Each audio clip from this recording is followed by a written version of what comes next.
of England's one-day captain Owen Morgan pulling out of the tour of Bangladesh over security worries. Some say it's a mistake, some say it's pathetic, and have said he's lacking in moral courage. What's your own view? Tell us what you think. Hashtag Victoria Live. Also, the wife of MP Keith Vaz says she'll forgive her husband for apparently cheating on her with male escorts. Maria Fernandez says she's giving the Leicester MP and former minister a second chance, but if he does it again, she will sling him out. In an interview, she said this: "It was a terrible shock and I'm still processing it. Keith is not a bad person, he's just done a terrible thing. It's absolutely terrible because it's affected all of us. It's affected the kids. But he is a good person, a good father, he's been a good husband, and 9/10 of the time, he's got things right. This time, though, he's fallen badly." The couple now plan to have marriage counselling. How difficult is it to save a marriage when one partner is cheated? Does it change things if the partner you thought was straight has cheated with someone who's the same sex? Does it change things if they've had sex with prostitutes as well? Let's talk now to Teresa Upton. She was married for 32 years before finding out her husband was in love with another man. Teresa runs the Straight Partners Network, and Natasha doesn't want us to use her surname. Natasha was married to a man for 10 years before they finally divorced after he revealed he was gay. Thank you very much for coming on the programme. Let me start with Natasha. Were there signs, Natasha? Yeah, there were. There were red flags all the way through the marriage, really, and even before we got married. But I suppose you kind of dismiss it, or you have conversations about it. You know, you don't actually fall in love with someone and expect them to actually end up being gay, really. You expect them to, you know, they tell you you love them and, you know, you believe them. What were the signs, if you don't mind me asking, Natasha? Basically, there were things like when we first had a computer, there were internet chats, conversations with other men, arranging to make meetings. We went through counselling. Not long afterwards, probably a bit like Keith and his wife are doing, but they convinced me that you know, he sort of said, oh, he was arranging to meet men because there was issues in the marriage and he didn't want to have an affair, so that's why he did what he did, and I was convinced that he wasn't gay and that he was trying to work through the marriage with me. Regrettably, I believed that and carried on for another sort of 8 years in the marriage. So right. Let me bring in Teresa. I mean, in terms of Straight Partners Anonymous, how common is it to hear from a married woman or married man who suspect their partner might be gay? I'm afraid it's all too common, the sad thing is that people are very devastated, obviously, by this discovery.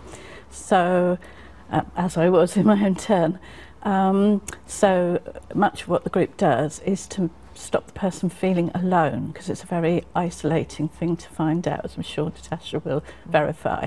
Initially, people often can't even tell other people, friends and family, so the fact they have a group they can turn to and talk to us, and we all participate in supporting people, and we've all been through the same experience and are at different steps on the path to recovery.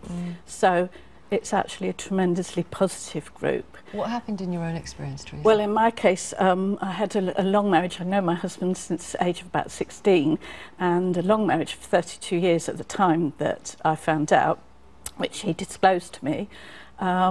And we had 4 children. Obviously at that point I felt I had a long and happy marriage, and I was very proud of that. So it was really devastating discovery. Did you have any sympathy for him? Sympathy from whom? Did you have any sympathy for him? If he was actually a gay man and he was leading some kind of double life? Clearly there's the betrayal. Clearly I understand that.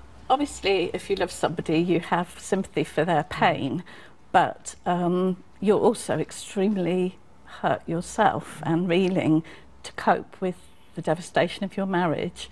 And therefore, initially, I think our plan was possibly to stay together, but I very quickly realised that I would be making a lot of compromises for that.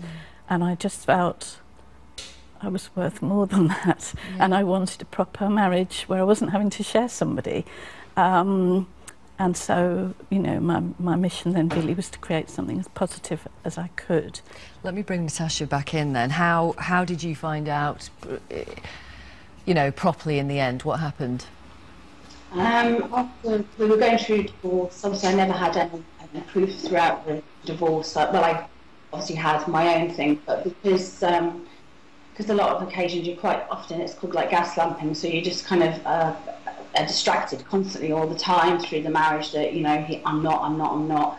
So even because of this sort of mental restrictions, I guess, and restrictions from friends and family, and because I wasn't able to talk about it either publicly with friends and family as such, and especially in the early days, I didn't have any tangible proof. And then it became, he inadvertently posted a video on his Facebook, which is how I actually found out, obviously to his dismay, and obviously that must have been quite traumatic for him, but at least it opened some dialogue that we were able to, you know, talk about it, and it made me feel better, whereas I'd felt so worthless, particularly as a woman, and, you know, knowing that our whole marriage felt like a sham. Can I ask, what was the nature of the video that he uploaded to Facebook by accident?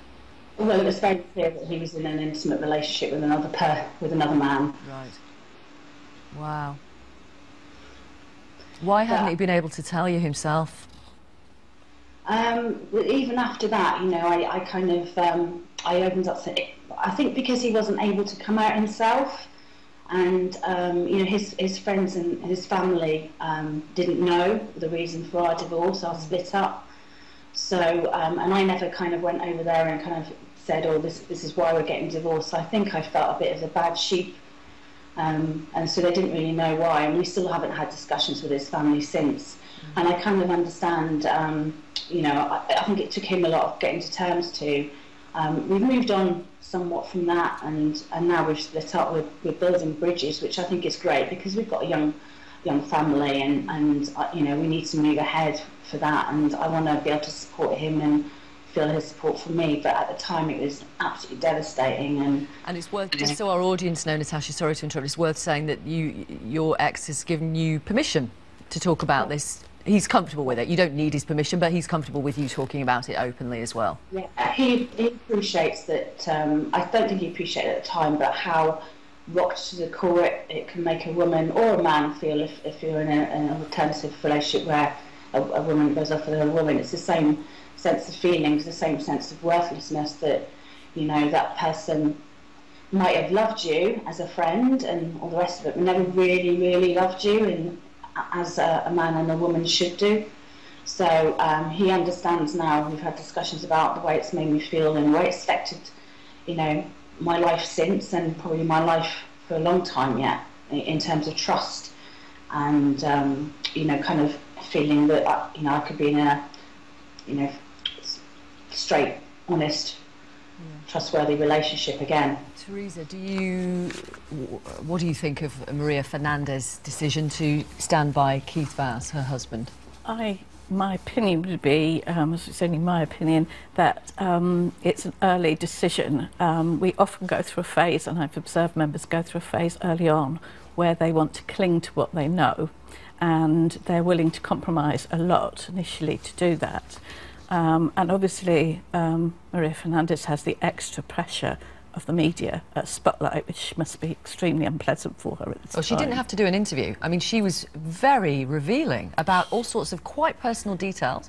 She didn't have to do an interview at all. No, she was, and I mean, I hope she did it with the right intention, as it were, for herself, rather than being pressured into it. We, as a group, we felt extremely empathetic towards her, and we want to reach out to her, in fact, but we realise she's probably not in a very trusting state at the moment.